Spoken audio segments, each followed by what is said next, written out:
Please hati-hati, jangan sampai kena song taktik jualan smartwatch live kayak di gambar atau di video. Ini di mejanya itu ada sengaja dipajang wadah estetik dengan air mengalir seperti yang kalian lihat ya.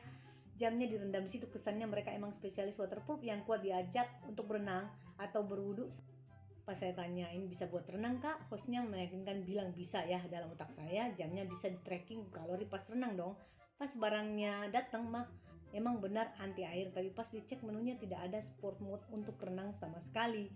Jadi kata bisa versi mereka itu cuma artinya jamnya nggak rusak kalau basah. Lah esensi beli smartwatchnya kan buat datanya atau tracking kalorinya.